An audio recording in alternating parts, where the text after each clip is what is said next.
Estamos de volta com o segundo bloco do Clube da Bola e agora é hora do quadro Entrevista Coletiva.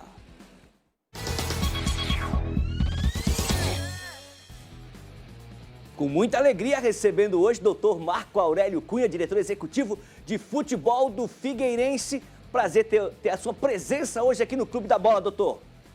Obrigado, boa tarde a todos, aos telespectadores, aos amigos aí da bancada. É um prazer trazer notícias do Figueirense, conversar um pouquinho sobre o nosso clube, o futebol catarinense, enfim. Estou aqui para ser entrevistado, perguntem o que quiserem. Legal, doutor. Doutor, o senhor sabe como funciona, está acostumado a participar de entrevistas coletivas. Cada comentarista vai fazer uma pergunta, a gente vai tentar fazer o giro completo deles.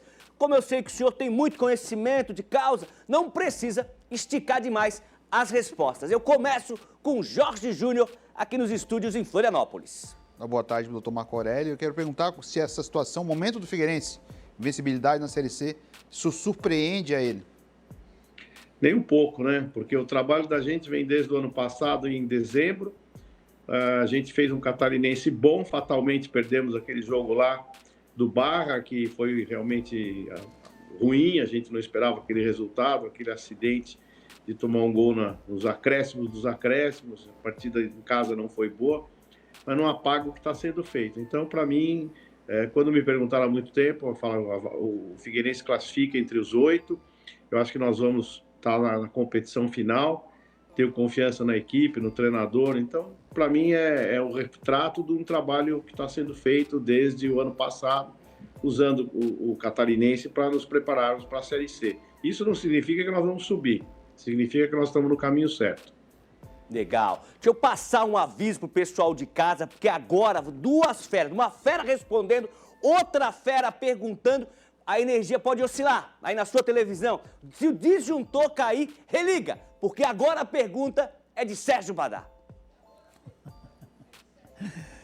Sempre generoso o nosso amigo Marcelo Mancha, né? Mas um prazer estar falando com o doutor Marco Aurélio Cunha, que é uma referência, vamos falar a verdade, no futebol brasileiro, né? De tantos cargos importantes que já acumulou, vamos dizer assim, ao longo da sua trajetória no futebol. Mas, doutor Marcos, o Figueirense sempre foi um clube muito tradicional aqui no nosso estado. Passou por momentos de tribulação, recuperação judicial, igual a Chapecoense aqui, outros clubes também.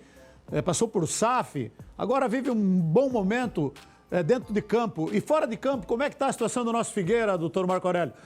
Está ainda em fase de, digamos assim, de buscar um equilíbrio maior, ou o torcedor do Figueirense já pode ter a esperança da volta do crescimento fora de campo também? Nós estamos trabalhando fora de campo bastante também, Badá. É um prazer falar com você. É claro que tudo vai depender da recuperação judicial, né? O nosso processo de recuperação judicial muito bem feito, muito equilibrado, tentando cumprir aquilo que a justiça pede. Temos recursos para isso, agora, obviamente, está tudo na mão de quem vai arbitrar essa recuperação judicial, que é a Justiça. Assim que ela for assinada, aí sim nós teremos uma expectativa muito mais verdadeira do futuro do Figueirense. Por enquanto, o trabalho é ótimo, o Fundo Clave vem cumprindo absolutamente tudo que tem falado e feito, não tem um dia de salário atrasado, não tem uma conta não paga. Agora, obviamente, esse investimento futuro dependerá da recuperação judicial. E aí sim a gente pode ficar mais tranquilo em relação ao futuro do Figueirense. Legal. Pergunta agora também aqui de Florianópolis, da Márcia Becker. Ela que é editora de esportes aqui do Grupo ND. É contigo, Márcia. Boa tarde, Marco Aurélio, tudo bem? A minha pergunta é referente à questão de reforços, né? A gente sabe que o Figueirense está vivendo essa questão do transfer ban, está impossibilitado de contratar agora. Queria saber se há uma previsão de resolucionar este problema e se a diretoria está monitorando algum jogador ou, por enquanto, com o momento atual, não está monitorando isso. O trabalho nosso é sempre estar olhando o mercado, os jogadores emergentes, a nossa base. Nós nunca podemos fechar os olhos por conta do transfer ban, mas não é nosso caminho pensar nisso agora. O clube tem dificuldades econômicas, nós estamos com um orçamento muito bem cumprido e vamos manter assim, para que as contas não saiam do controle. Reforços são sempre bem-vindos, mas nesse momento a gente está com um grupo bem equilibrado, esperando não ter lesões, para continuar com esses jogadores até o final do campeonato. E, quem sabe, até o acesso. Então, Nosso momento é de controle, é de confiar no grupo que temos e observando tudo, porque o Figueirense não termina nessa temporada, vai ter a temporada do ano que vem e todas as outras. Então, estamos sempre olhando o mercado e aquilo que é possível para nós, porque é bem diferente contratar com o Palmeiras, o Flamengo ou o Real Madrid e contratar o Figueirense ou o Clube de Santa Catarina. Legal, mais uma pergunta para o Dr. Marco Aurélio, agora de Joinville, com a jornalista Drica Evarini. Boa tarde, Marco Aurélio. Eu queria, na verdade, que o senhor fizesse uma avaliação do futebol catarinense, né? Como o Badá falou, uma ampla experiência no futebol nacional e estando hoje no Figueirense, que é um dos principais clubes catarinenses, que já, né, figurou em divisões superiores e está tentando se reerguer com recuperação judicial, inclusive como acontece aqui em Joinville. Como que o senhor avalia o momento do futebol catarinense, que já teve tantos times em Série A e Série B, e agora está tentando aí retornar, né, com os seus times principais às séries superiores, para que todo mundo chegue aí onde está o Criciúma hoje? Qual que é a avaliação que o senhor faz do momento do futebol catarinense? Houve época de termos 4 na Série A, né? Então o futebol catarinense é muito rico, tanto na formação de jogadores como na competição interna. Eu digo para meus amigos que não acompanham tanto o futebol catarinense que é um dos campeonatos mais equilibrados e empolgantes que a gente tem no Brasil. E acho que a Federação Catarinense tem que valorizar cada vez mais o campeonato regional, pagar prêmios melhores, vender melhor a questão de publicidade, de transmissão de direitos. Eu acho que falta um pouquinho dessa força que todos nós temos que trazer ao futebol catarinense para que também o presidente Rubens possa fazer melhores negócios no campeonato catarinense. Eu acho que é um excelente campeonato, forma jogadores para o Brasil todo, não é de hoje. Avaí, Figueirense, Criciúma sempre revelaram jogadores, Joinville e outros times menores. Temos clubes se formando aqui com potencial, com investimento externo, como nós vimos recentemente. Então, acho que é um ótimo campeonato para a gente trabalhar bastante por ele, valorizar, parar um pouco de pensar fora da caixa, achando que não, vamos trazer nome. Todo time que quer vender ilusão para a torcida traz um nome, né? Como se fala no Nordeste. E eu acho que isso só enterra o orçamento, né? Não acrescenta muito. A gente tem que formar jogadores, pegar jogadores emergentes, saber olhar bem o futebol para poder fazer uma folha compatível com aquilo que a gente arrecada. E aí sim, ir desenvolvendo o futebol da melhor forma possível, com um grande campeonato local e ascendendo as divisões que merecemos ascender. O Figueirense para B e assim por diante. Manter o Criciúma na A, que às vezes as pessoas falam que o Criciúma está bem, tem que ficar na A. Não sonha muito. Fica na A 1 ano, 2, aí tenta coisas maiores. Legal, tem mais uma pergunta para o Dr. Marco Aurélio, agora de Itajaí, com Cacá Oliveira. Boa tarde, doutor Marco Aurélio Cunha. 2015 foi o ano histórico para Santa Catarina, que a gente teve 4 times na Série A. No século, o Figueirense é o catarinense que mais vezes também jogou a Série A do brasileiro. E esse Figueirense competitivo, protagonista, até que fez final de Copa do Brasil, quando que a gente vai conseguir ver novamente um Figueirense de Série A fazendo boas campanhas, representando bem o estado? Que eu acho que essa é a grande vontade do torcedor. E também como é que está a base do Figueira. O Figueirense tem o título da Copa São Paulo de Futebol Júnior também e tem um histórico muito bom de revelar atletas. Gostaria de saber sobre a base e quando que o Figueirense voltará a ser aquele Figueira que a gente conheceu. A base veio bem, o Sub-20 nem tanto, Sub-17 bastante bem, Sub-15 bem também. Temos jogadores bons para poder oferecer ao time principal em breve.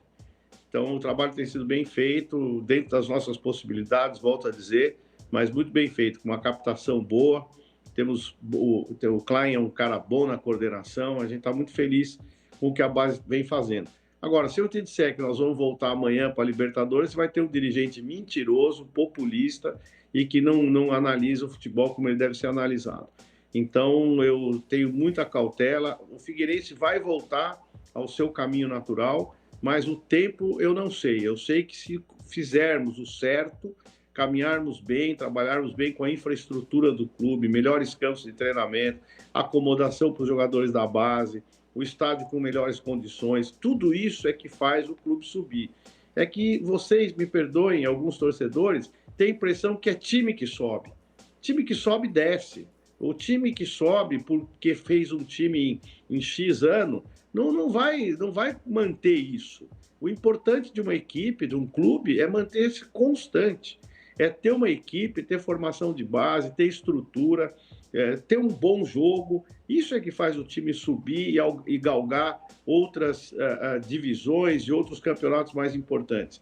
Não é formar um time, aí o ano que vem acabou tudo, não tem mais nada. É estruturar o clube para que ele possa ter constantemente times bons disputando. Se você me perguntar quando vai ser isso, não sei.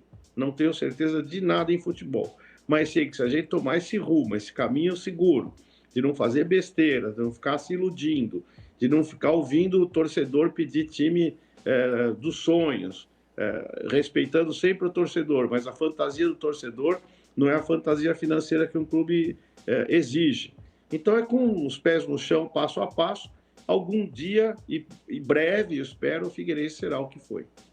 Legal. Doutor, a gente fechou o giro, mas a gente ainda tem um tempinho, estou cronometrando aqui, tá para fazer mais uma ou duas perguntas. Volto então com o Jorge Júnior.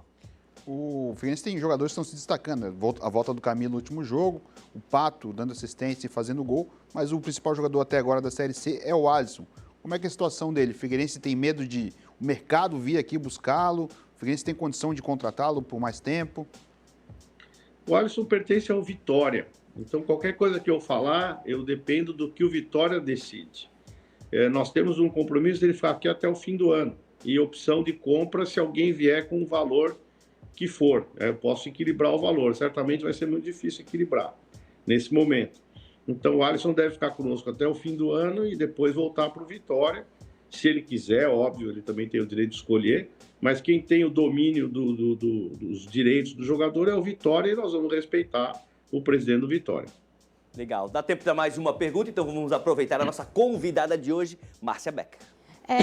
Eu acho que você já deve ter visto, né, a força do torcedor do Figueirense, tanto no Scarpelli quanto em alguns jogos fora de casa também.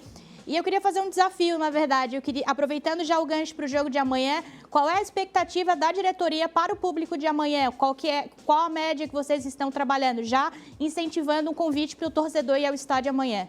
Boa. Vai ser um domingo que não vai estar tempo ruim, eu espero, né? Talvez um pouquinho de frio. Eu acho que mais de 10 mil pessoas, né? Nós tivemos 9 mil no último jogo, 8 mil e quase 9 mil. Eu acho que 10 mil pessoas ou mais é um público bacana para a gente receber o Figueirense amanhã. Empolgado, temos quase 8 mil sócios, na verdade 8 mil, mas quando começa o mês tem uma certa inadimplência corrigida ao longo do mês.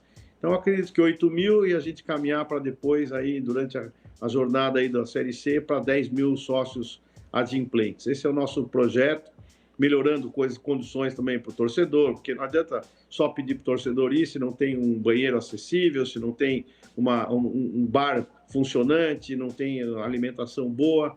Então, o futebol é um evento que tem que ter uma série de ações positivas para você poder levar o torcedor. Não é só o resultado do jogo. O resultado do jogo é dominante, mas você tem que agregar valor também ao jogo e a gente criar coisas boas para o torcedor que está nos incentivando, está empolgado. Eu sempre falo, mas não empolga tanto não, vamos devagar, que é passo a passo. Doutor, agradecer demais essa participação, a disponibilidade, né, a simpatia e a resenha boa, sempre muito bom conversar com o senhor. Muito obrigado, um abraço a todos aí, regionalmente falando, a cada cidade, né, a todo o estado de Santa Catarina. E vão lá no Figueira, o Figueira vai melhorar muito, mas é devagar, não adianta a gente sonhar que tudo vai acontecer em um ano. Vamos fazer isso ao longo dos anos aí. Obrigado, uma boa tarde, bom domingo a todos. Legal demais, conversamos com o Dr. Marco Aurélio Cunha, diretor executivo de futebol do Figueirense, que nos atendeu nessa tarde de sábado, ao vivo, aqui no Clube da Bola. Já que o papo é Figueirense, Márcia, é importante demais esse último jogo, essa vitória fora de casa lá no Ceará.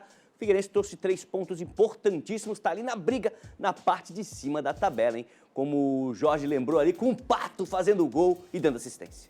Eu acho que mais do que o resultado em si foi o fato do Figueirense ter quebrado alguns tabus, né? A última vez que o Figueirense tinha vencido fora de casa foi em 2022, lá contra o Brasil de Pelotas, no gol do Wilson de pênalti, e desde então não conseguiu mais vencer fora de casa, fora de Santa Catarina, né? Porque também venceu o Brusque. Então acabou um tabu que, de certa forma, era incômodo, né? E se o Figueirense tem o objetivo de se classificar para a segunda fase, o Figueirense precisa pontuar fora de casa. Então essa vitória traz tranquilidade e traz mais confiança para o jogo em casa, né? Era um adversário que estava na última colocação, então a obrigação, de certa forma, era do Figueirense de ir lá e fazer o resultado. Essa partida em específico, o Figueirense teve muita dificuldade, demorou muito para entrar no jogo, primeiro tempo mesmo. O Figueirense não conseguiu criar da mesma forma como cria em casa, mas no segundo tempo melhorou, veio o gol do Camilo, né? Teve aquela infelicidade que o Juan Carneiro fez o pênalti ali, mas por sorte o Lohan isolou a bola e o Figueirense conseguiu controlar as ações do jogo, né? E foi contemplado o Pato, que tem sido o grande destaque do Figueirense nessa temporada, veio, fez o segundo, sacramentou o resultado, quebrou esse tabu, não só de vitórias sem vencer fora de casa, mas também acabou com um período de jejum sem vitórias no Nordeste. Então essa vitória traz tranquilidade, traz confiança, trouxe ânimo e eu acredito que isso vai influenciar diretamente no público no Scarpelli amanhã. Legal. Esses dias eu fui elogiar o cabelo do Pato, o corte de cabelo do Pato, né? Que é no estilo mullets, assim, bem moderno, tá em alta esse corte de cabelo. Comigo não fica legal, mas com o Pato ficou legal. Daí o torcedor mandou uma mensagem pra mim, mas o que tem a ver o corte de cabelo com o futebol? Tem nada a ver. Só fui elogiar o corte de cabelo do cara, porque quando você tá na boa fase, você pode usar a chuteira colorida, você pode cortar o cabelo, vai fazer tatuagem, que tá em boa fase, tem que aproveitar mesmo. Jorge, eu tenho duas mensagens aqui, uma é uma pergunta, são duas perguntas, olha só. Fala, Mancha, amanhã o Figueirense tem mais uma batalha no Scarpelli, mas tenho certeza que virão os 3 pontos. O que está achando desse início de campeonato brasileiro pela parte do Alvinegro? É o ano de dar a volta por cima. Forte abraço da família Fontanella. Direto do coração do bairro Estreito, é o Alexandre que mandou. E a outra pergunta é do Marisson, de Balneário Camboriú. No último jogo, o Alisson, citado por você, Jorge, sumiu.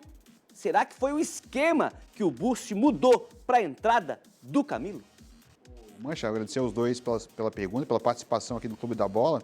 O Alisson, nesse último jogo, joga na esquerda e o Figueirense fez toda a sua trama pela direita, nos 2 gols. As jogadas, o segundo gol não, o Pato veio da esquerda, cortou para dentro e chutou, mas o primeiro gol foi jogado na direita. Ele estava bem marcado, o Alisson, nesse jogo. Por isso, já sobre o momento do Figueirense, na primeira pergunta do Alexandre, surpreende, por um lado, a gente não esperava que o Figueirense fosse fazer uma campanha de 4 jogos de invencibilidade até agora na Série C, mas o trabalho do Bursi é muito bom, se a gente observar o padrão que o time já tem em campo e as peças que ele tem na frente que estão resolvendo. O Alisson dentro do Scarpelli é um jogador fundamental para as pretensões do Figueirense, é um cara que vai para cima por 1 para 1 e busca o gol o tempo todo, não deixa de atacar e a defesa tem sido consistente. E a entrada do Juan Carneiro, logicamente, também dá um pouco mais de segurança.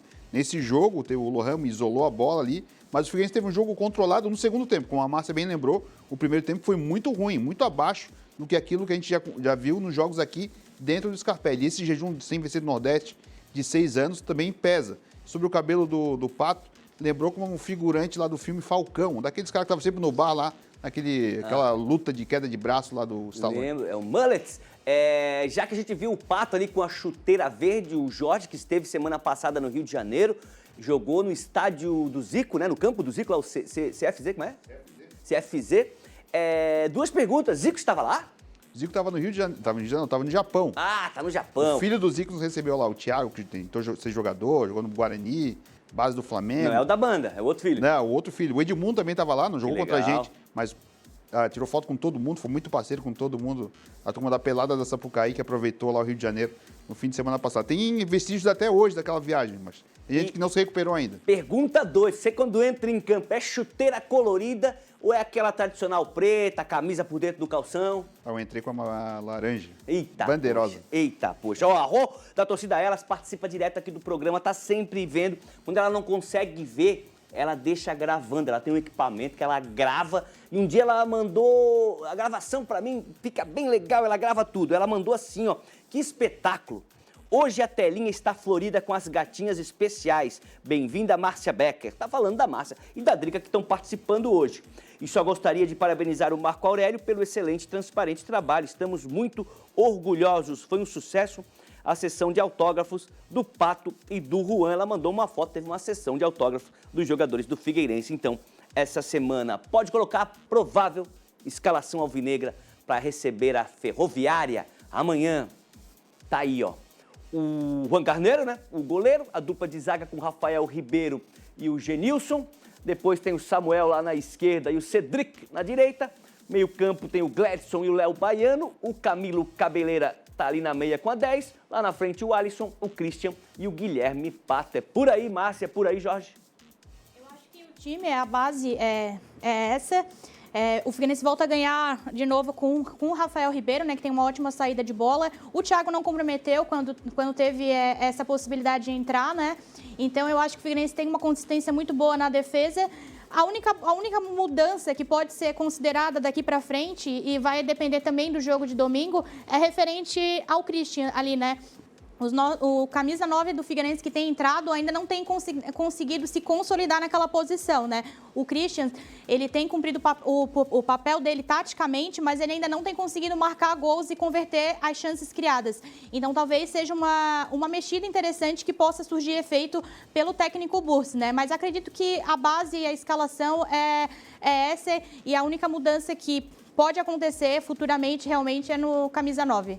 Legal. Vamos fazer o seguinte, falar de Copa do Brasil, chamar outro titular aqui do programa, Renato Semensati, direto de Criciúma, vai falar dessa eliminação, né? O Tigre jogou 2 vezes com o Bahia, no placar agregado foi 1-0 no primeiro jogo, depois 2-0 no segundo jogo, deu 3-0 Bahia. Na soma dos placares, o Bahia segue e o Criciúma foi eliminado da Copa do Brasil. É isso, Renato, conta tudo. Bom dia, rapazes. Grande abraço à turma do Clube da Bola. Não deu para o Criciúma, né? Um jogo competitivo, com quase 15 mil pessoas no estádio. Criciúma chegou a fazer um gol com o Felipe Viseu de cabeça, mas aí, no detalhe, no VAR, o gol foi corretamente anulado. Aliás, ótima arbitragem do Rafael Claus e seus auxiliares. Criciúma seguiu insistindo, teve uma chance com o Bolassi. O Bahia acabou, através do seu goleiro, indo bem no primeiro tempo, evitando que o Criciúma saísse no placar. O Gustavo também foi muito bem, fez uma defesa cara a cara com o Cauli. Se o Bahia faz 1-0 no primeiro tempo, já matava o confronto por ali. Segundo tempo, o Tencati fez mudanças, tirou um volante, colocou um atacante, abriu o time. E aí o Éder teve a grande chance, a 26 minutos, cara a cara com o goleiro. Ao invés de tocar na saída, ele optou por driblar, o goleiro foi muito bem, né? Não definiu para ele, ficou esperando o lance e fez uma grande defesa. E aí no segundo tempo, no finalzinho, com o time todo escancarado, com 4 atacantes, só 2 no meio campo, e sem o Felipe Matheus, que saiu machucado, o Criciúma se expôs e num contra-ataque, puxado pelo Biel, o Depena entra, faz o gol, liquidou ali a fatura. O Criciúma precisava de 2 gols a 43 do segundo tempo, era uma missão praticamente impossível. E aí o segundo gol aos 47, vem numa consequência, o Criciúma todo aberto, toma 2-0. O placar ficou pesado, tá? Pelo que o Criciúma jogou, o placar ficou pesado demais. Mas eu tiro coisas boas desse jogo.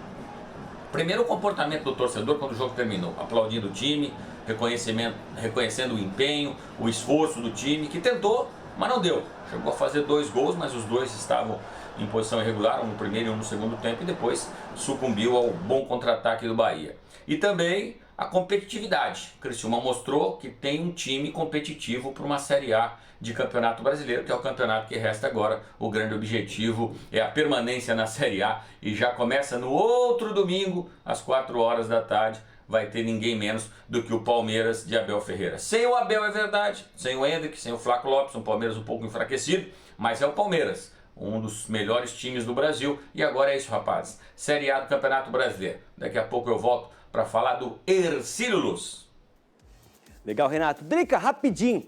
A gente fala de Copa do Brasil, fala de cifras, premiações aí milionárias, né? Qual o tamanho do prejuízo, mesmo para um time que hoje está na Série A, como o Tigre? Eu acho que foi o Kaká, né, que falou da importância dessa verba, né, desse prêmio da Copa do Brasil para os times catarinenses, independentemente de ser o Brusque ou ser o Criciúma. A gente está falando de cifras milionárias. Ainda que o Criciúma tenha uma situação financeira diferenciada no que diz respeito a Santa Catarina, você receber 3, 4, 5 milhões te possibilita muitas coisas no que diz respeito à estrutura, a investimento, a reforços nessa janela agora do meio do ano, né? O Badá falou sobre o que a Chapecoense vai fazer agora em julho internamente, trazer algum reforço de fora, aqui dos países sul-americanos, por que não? Então, é um prejuízo que, independente de qual é o time, faz falta, né? Claro, não faz falta porque o time conta, mas não conta com esse dinheiro. Mas quando ele entra nos cofres, ele pode, sim, reforçar e muito. E como o Semensati falou, agora o foco é a Série A. E o próprio Marco Aurélio Cunha falou, o Criciúma está na Série A, mas precisa se manter na Série A. E quando você recebe uma cifra milionária dessa, você consegue reforçar o seu elenco para que esse objetivo seja cumprido. Então, obviamente, que essa falta faz muita diferença aqui em Santa Catarina. Para qualquer clube faz, em Santa Catarina ainda mais. Claro que o Criciúma, como eu falei, tem uma situação financeira melhor entre os times catarinenses, mas tenho certeza que o torcedor do Criciúma queria esses milhõezinhos aí na conta do Tigre. Legal. O Matheus Alves, nosso produtor, soprou aqui no ponto que deixou de faturar 4.500.000 reais. Kaká, Brusque também disse adeus à Copa do Brasil. Atlético Goianiense 4, Brusque 2. No placar agregado deu 5-2 para o Dragão de Goiânia. O Brusque já tinha perdido o jogo de ida, né? Que foi na Arena Joinville. O grande problema do Brusque também na temporada é não conseguir jogar em casa. A gente viu na primeira fase, jogando em Balneário Camboriú, quanto o Brusque teve dificuldades para engrenar no campeonato e está jogando no Gigantão como mandante. O critério da Copa do Brasil ali, o regulamento, previa um estádio para 10 mil pessoas, então o Brusque teve que levar o jogo para a Arena Joinville. Baixíssimo público, o jogo ainda foi no meio de semana. E a situação do Brusque já era difícil na Copa do Brasil por conta disso. Claro que não podia ter tomado 4. O Brusque tem que parar de ser goleado, né? Mas era difícil. Complementando sobre a Copa do Brasil, até em questão de prejuízo, no planejamento do Brusque, a meta do Brusque era chegar até essa fase. O Brusque precisava financeiramente receber as premiações até essa fase. Claro, se avançasse, seria um extra, né? Seria uma receita extra. Mas até por conta do regulamento da Copa do Brasil, de na terceira fase já entrarem os times de Libertadores, os times melhores ranqueados e tal, que estão jogando em outras competições, era difícil, né? E o Brusque ainda deu azar porque o Atlético Goianiense, que é um adversário de Série A, mas não é um adversário que tem tanta torcida aqui, né? Então, o azar ainda foi de não ter, de repente, uma sondagem para vender o mando de campo e ainda ganhar uma receita a mais. O Brusque deu azar nos dois sentidos. Pegou o adversário de Série A de brasileiro, mas o adversário que não tem tanta torcida aqui na região que pudesse alavancar também um outro tipo de receita, né? Mas em termos de prejuízo, estava dentro do orçamento chegar à terceira fase, o Brusque chegou, conseguiu as receitas até aqui e lembrando, ano que vem o Brusque está na Copa do Brasil de novo, então vai ter essa receita milionária da Copa do Brasil também em 2025.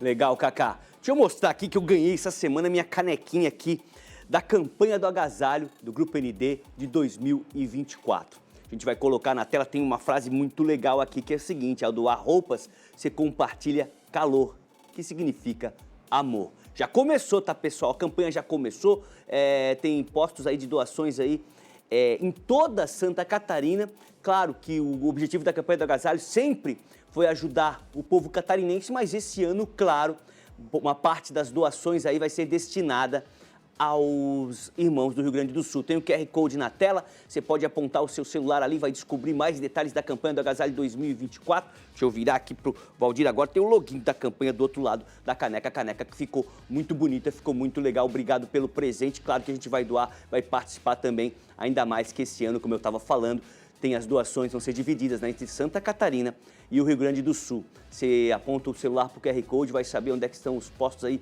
de arrecadação, né, mais próximos da sua casa por todo o estado de Santa Catarina aí. Doe amor, doe calor, doe roupas, você está ajudando muita gente. A gente vai para o intervalo, na volta tem o Jogo das Estrelas e mais futebol catarinense aqui no Clube da Bola, é rapidinho.